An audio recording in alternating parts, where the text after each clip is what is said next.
Si Auntie Claire, wa pa'y giistorya mga higala, naong palang nangaway na.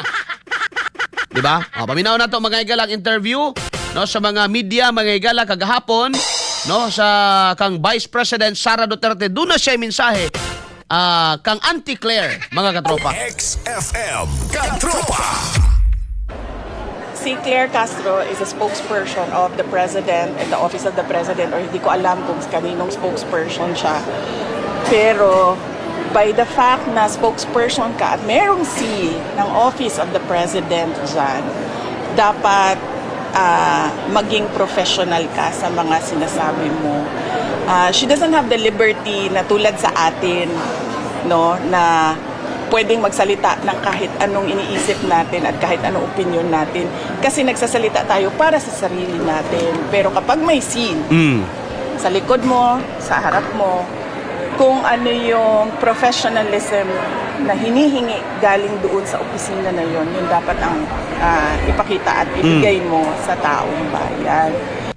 Kang Auntie Claire, Si Claire Castro, Kang Auntie Claire, mga higala, na i-flag sa Pilipinas sa likod, na ay seal, mga higala, sa Malacanang. Flag sa Malacanang. Banner, no? Banner. Na asay, sa iyang atubangan, napoy seal, mga higala, sa Malacanang. Pero pag mo istorya sa mga higala, pastilan. Palingkira, yun. Manay pasabot ni BP Sara nga, kita, pwede tamo istorya, para sa on behalf sa atong kaugalingon, mga igsoon, atong mahuna-hunaan, wala problema na. Pero pag spokesperson ka, no, and you are speaking on behalf of the office, no, ingana di ay mo na baruganan sa opisina, mo na professionalism sa opisina, marites kay dagway, diba? Mo na akong pasabot, no, nga dili siya dapat magpadala sa kainit sa politika o sa mga gipangbato kang BBM, no, sa iyang kuan. Dapat nagkuha sila laing spokesperson nga ang trabaho makipagbardagulan. Kay naay mga tao, palangitan, naay mga tao nga di ganahan aning ingani nga style kini atong programa. Naay mga tao nga dili ganahan og banha. Naay mga tao nga wala lang, no, kuan lang sila may gala kanang mga regular citizen nga ilang tumong mga higala, wa sila pakialaman ng mga politika, nagnegosyo lang sila, no, ang ilang mga higala nga kuan lang, no, wa sila pagkabanaan na. Nya pagtanaw nila mga higala, patisan sila, imbis kay dili man tana to Duterte sila, nya di po kay sila makamarcos, pero ang ilang lining nga kung kinsay naas gobyerno ilang suportahan, no, kinsay administrasyon ilang suportahan. Karon pagtindog sa imong tigpamaba nga mao na noy makaingon nga manlayas na mga tao. Diba? Pero apparently by gamit kaayo si Auntie Claire nga naman wa man jud tanggala. Una dugay-dugay siya may galag lingkod. Siguro mahuman na lang ang term ni Marcos. Siya gud ang ipabilin diha mga kaigsunan. Pero siya pod mga igala isos mga rason nganong ang mga tao sad labi na mga igalang naa sa ubos nga kining strata mga igalas katilingban. No, siya po'y dahilan may galang anong maglagot sa mga tao, anong magpangagot ang tao may galang sa ilahang administrasyon. Siya sa'y dahilan. No, kay imbes nga ang kuno ng mga sayop adto man ipamahid may galang kang Duterte. Adto man pamahid mga galang sa uban. Mo nay rason nga negative gyud ang rating sa iyang presidente. Oh? Kanang nagani mga panahon ba nga maglibog na ka unsa man ni si Claire Castro, no?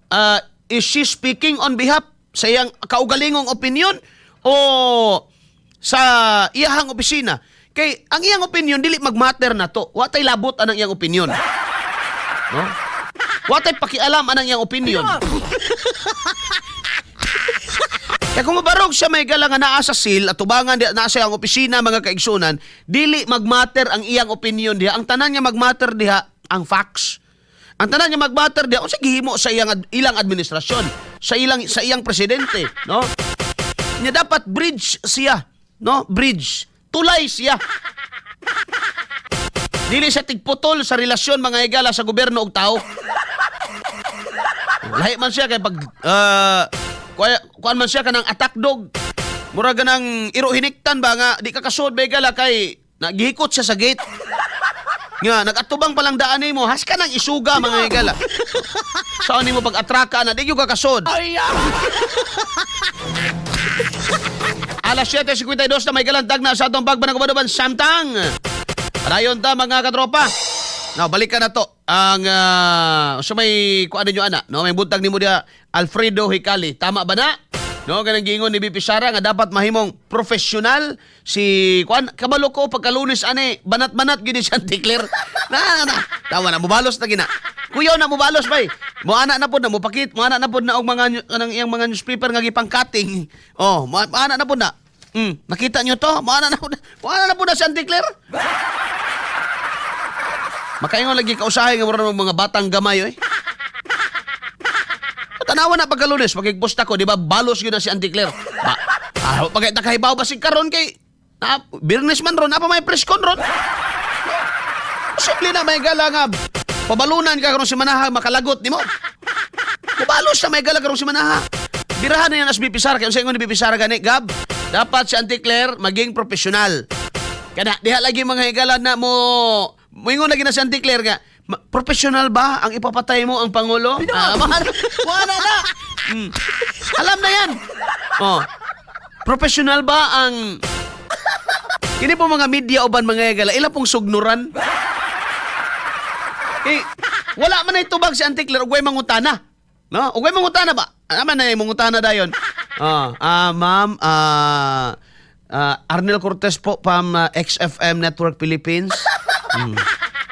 Ano pong masasabi, ano pong reaksyon niyo ma'am sa sinabi ni Yusek, sa sinabi ni BP Sara na dapat daw po kayo maging profesional? Mo ana dayon na bay. Mo atak mo sa tawag ganay mo attack mo na dito. Dito. Ha? Maging profesional. Ana lagi na, no? Maging profesional. Ibalik natin ito sa kanya.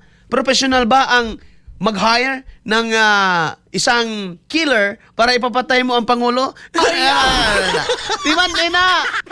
O niya, naanay mga, print tayo na. Oh, sabi niya na hindi magsalita pag na-seal mo. Ano na? O ano ito? Nagsalita siya, naka-headlines, na-seal ng Office of the Vice President.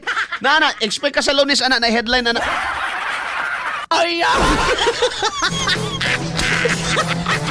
Ba? Expect ka sa Lunes na i-headline na mga higala. Wa man siya kabalos gud kay gagahapon man ni sa hapon. Wa pa ni kabalos karon may higala mo balos yun eh. May si Chanticleer nagpangagot na si Chanticleer karon nagpangahig na, no? Laom na kay mga higalang yuta nga sige niyang kahig, siging kahig kay gusto na mo dasmag. Isog man na kayo. Ambot usa na nga klase may higala usa na nga rasa na. Isog kay na mga katropa para makabarog na karon na timan ulog-ulogan po na, kargahan po na sa reporter, ma'am. Ano po ang masasabi niyo, ma'am? Yusek, ano pong masasabi niyo? Sinabihan kayo na dapat kayo maging profesional. Birada dahil na unya, mga higala.